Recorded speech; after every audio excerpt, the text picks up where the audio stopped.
welcome to this meeting of the District Planning Committee on Thursday, the 17th of April 2025.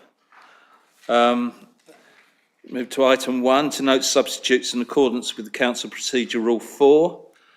There are no substitutions. To receive apologies for absence, we have apologies from Councillors Eve and Burgreen. To receive declarations of interest from members in respect of any matters on the agenda. Councillor Jackson. Yes, 2 points I want to make. One, I'm a member of Hurstby Point and Sayers Common Parish Council. And secondly, as both I and my fellow ward councillor of Hurstby Point, Councillor Alexander Bennett, have indicated we were unhappy with this particular application, and therefore, as I've expressed an opinion on this, I'm deemed to be predetermined and therefore cannot vote on this issue. Okay, that's fine. At some point I'd like to speak as a ward councillor. Okay, that's fine. Thank you very much, Councillor Jackson. Right, to agree by general affirmation the minutes of the previous meeting held on the 20th of March 2025. Are members happy that I sign those as a true record? Agreed. Thank you very much. To consider any items that the chairman agrees to take as urgent business. I have none, so we move to the substantive part of the agenda. Item 6, recommended for approval.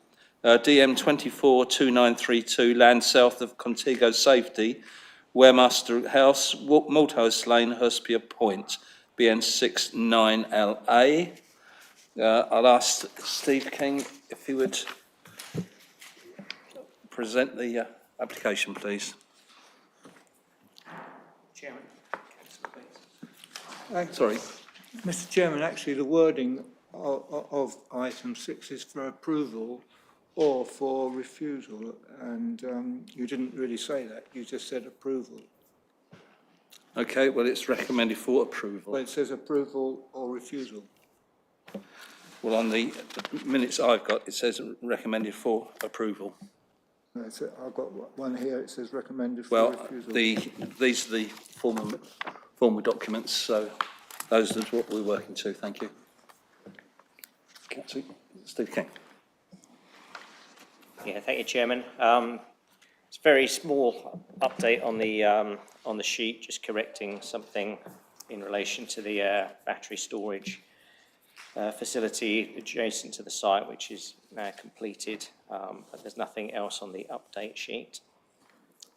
So just to briefly run through then, this application seeks permission to vary 2 conditions that were attached to a previous planning application that granted consent for a commercial building on the site to allow 24 access to the site throughout the year.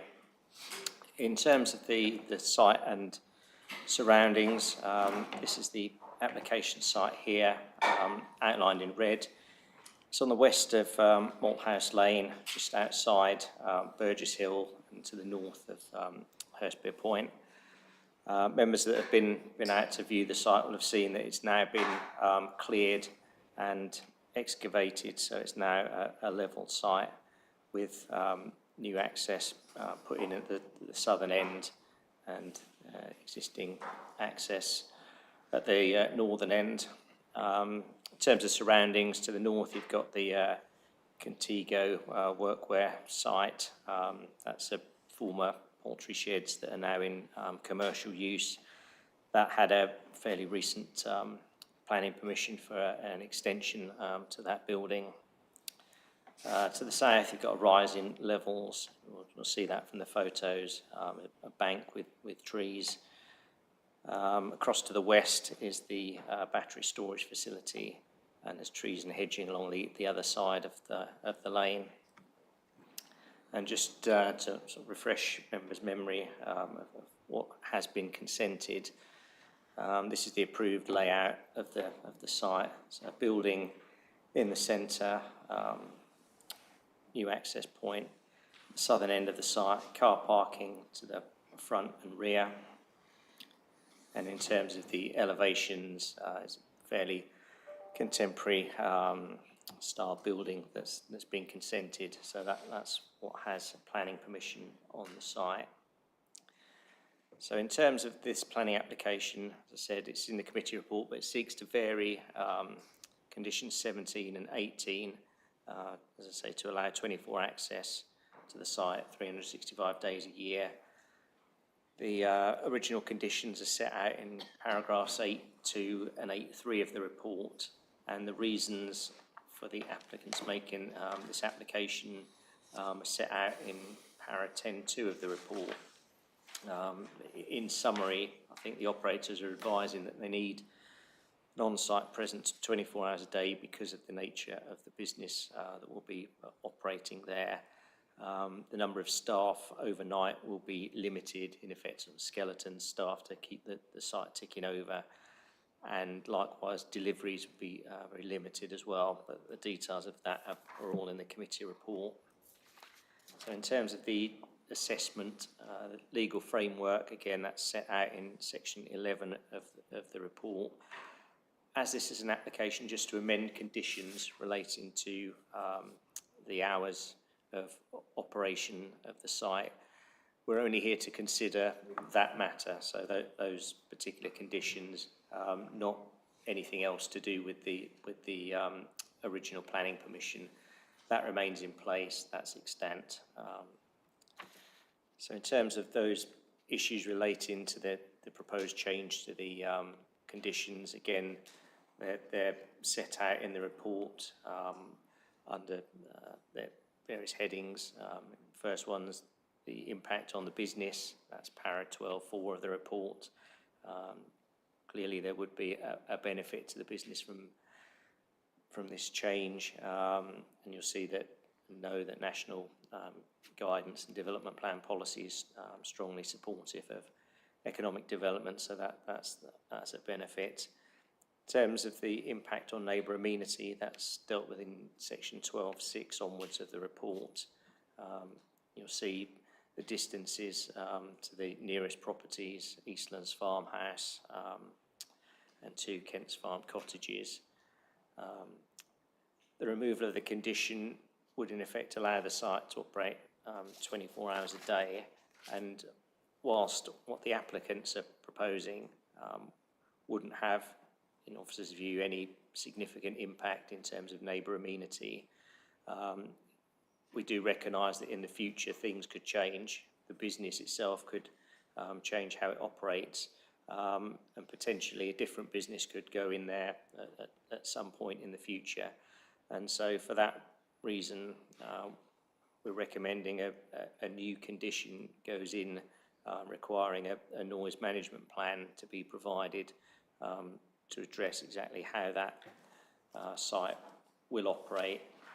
And that plan will, the condition refers to it being a requirement that is refreshed and provided again every 2 years, or in the event of complaints. That's an approach that we have used elsewhere, and that's set out in the committee report, and that's also endorsed by the council's environmental health officer. So we think that sort of strikes the right balance between allowing the business to operate in the way that they feel they need to, and protecting the neighbours from potential disturbance. Transport, again, that's in the committee report. The local highway authority have no objection to the proposal. The extra movements associated with what's proposed overnight are minimal and will have no impact on the highway network. And obviously this application will make no difference to how the site operates during the day. And the final matter in the report in terms of impacts on the listed building, that's paragraph 12.2.1 of the report. But essentially, we don't think there's any material difference from what has been consented to what would be in place if the business were operating 24/7. So that's in the report.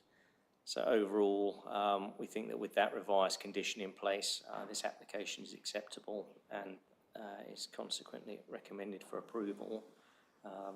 Just to show some photos, these were taken a bit earlier in the year.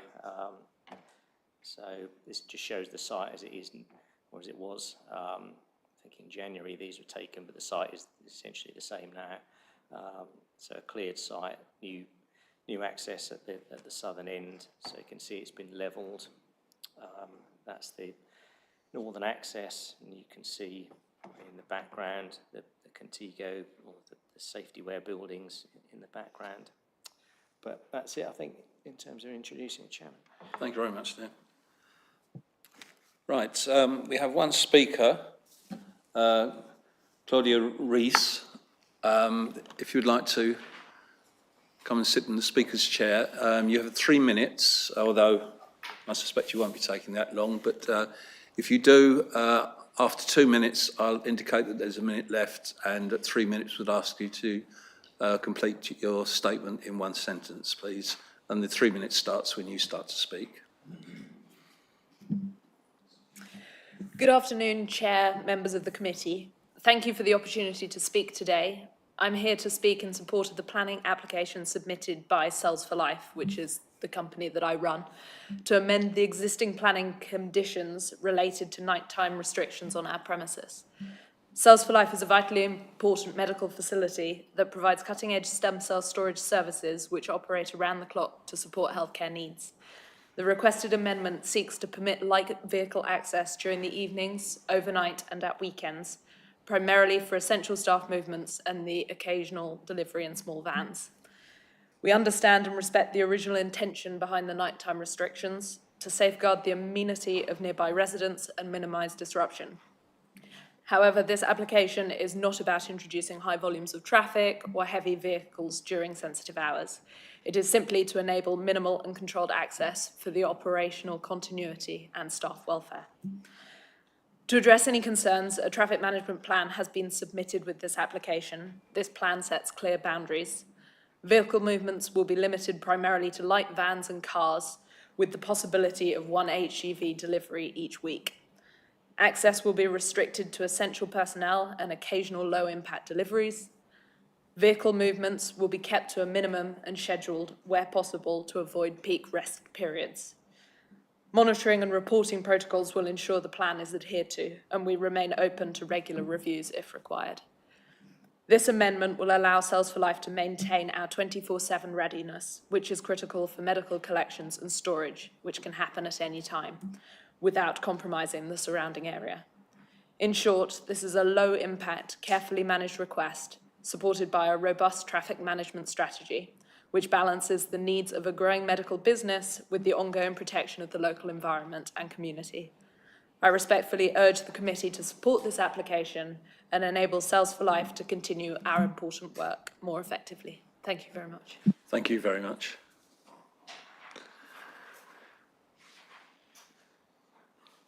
Right, open the discussion to members. Yeah. Councillor Jackson, you would speak as ward councillor for this, yeah. As ward councillor for Hurstpere Point, I just want to say a few words. Although in the countryside, the presence of this development has been established by a previous decision by this committee. The site is adjacent to two premises, a battery storage facility and Contigo, which is a distribution firm for industrial safety and clothing equipment. Malthouse Lane is a narrow country lane with some severe bends to the south of this site and 2 points where flooding occurs. Apart from the times when parents are travelling to and from Hurstpere Point College to drop off and pick up their parents, this particular road is fairly quiet and very, very quiet at night.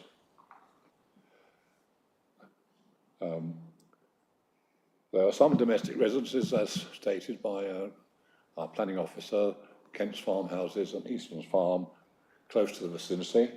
The original application restricted the hours of inspection, of operation, and I've accepted that. However, I do not feel that extending the hours is necessary, although I do hear that it's the nature of the business of stem cell garnering and processing can happen at any time of the day and night. If the committee is minded to approve this application, I would like to see that this particular extension of hours would only be applied to the Cells for Life firm, and also this particular extension will be reviewed at regular intervals. Thank you. Thank you, Councillor Jackson. I think we'd safely say that if any other businesses wanted to extend their hours, then they will have to put in a formal application that will be considered by the officers and, if necessary, by the committee. Councillor Bates. Yes, Mr. Chairman, literally overnight, we're now faced with an amendment to a planning application, which I would have thought this information should have been forthcoming at that particular time. It's not a long time ago since we approved this. I mean, the question really, probably to the officers, is where are they operating a 24-hour service at the moment? I'd like to know that. I am rather concerned that, you know, we suddenly have this 24-hour operation. Is it really needed? And where is it being undertaken at the present time? I don't know if he knows that. I mean, I don't think it's particularly relevant to the application, but do you know the answer to that? Yeah, as you said, it isn't really relevant to the application before us, because how they operate in wherever their premises are at the moment, which I think is Burgess Hill, but I wouldn't swear to that. It just isn't relevant to the matter that's before the committee. So we've got to, the committee have got to assess what sort for this site is acceptable, obviously bearing in mind the extant planning permission that exists on this site at the moment. Thank you. Do any other councillors wish to comment? I mean, I am rather surprised they didn't anticipate it in the original planning application, but given the conditions for the a regular transport assessment and noise assessment, which will include, as the officer said, if any complaints are made, then I think there are satisfactory things in place. But Councillor Avery. Oh, thanks, Chairman. Just want to draw the committee's attention to the original parish council observations. Our recommendation is that MSDC should give permission, but with the conditions exactly matching the access requirements as requested in the application, i.e. no more than 3 deliveries a night in small vans only, suggest maximum of 3.5 tonnes, and access only from Jane Murray Way and end of Malthouse Lane. Now, I think 3 small deliveries was probably unlikely in any night, but I think if that was kept at that level, then I'm not sure that would cause much disturbance at all to anybody in actual fact. So I would tend to support the view of the parish council that, you know, it's a necessary for the running of the business, and the odd van turning up is not really going to cause too much of a disturbance to anyone. Thank you. And as I say, I would anticipate that if it was a change of business and the increase in traffic, the neighbours would soon let us know, and then it will be reviewed.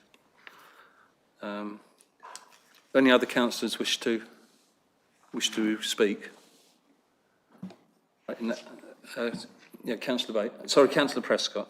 Thank you, Chairman. I think this is it's a growing local business. It's in a modern technology. Malthouse Lane, having done the school run there, can be a nightmare, and I don't think a business should be denied the opportunity to grow because of other traffic matters. So I'm fully supportive of this. Thank you. Councillor Bates. Are we going to take on board the comments that were made by the parish council about the limitation of the deliveries and the size of the vehicles? Is that going to be part of this recommendation, please?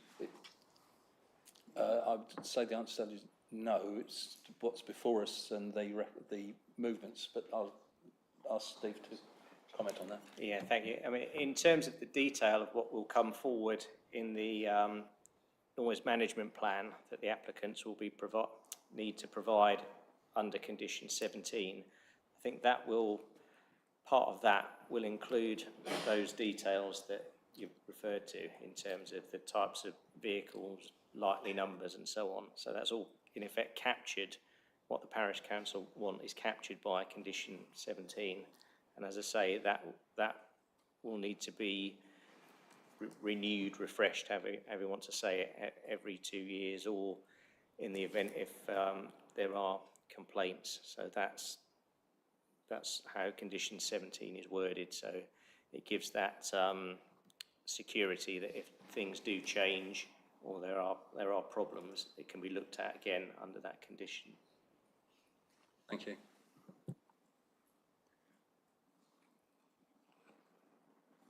I see no other members wish to speak. Can I have a proposer and seconder? Proposed, Chairman. Councillor Sweatman, a seconder, please. Councillor Prescott, can we move to the vote, please?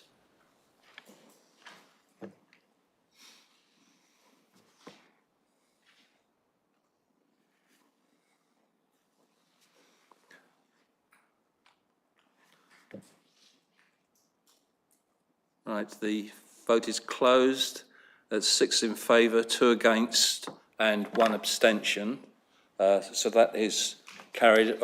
Just in case there is anybody watching online, I'll just read out the recommendation. It's recommended that planning permission be approved subject to conditions set in Appendix A. There are no items recommended for refusal. So move to item 7, questions pursuant to the Council Procedure 10.2, due notice of which has been given. I have none. So I'd like to thank members and officers for their attendance and close the meeting at 2:22. Can you just remain seated until the live stream is turned off, please?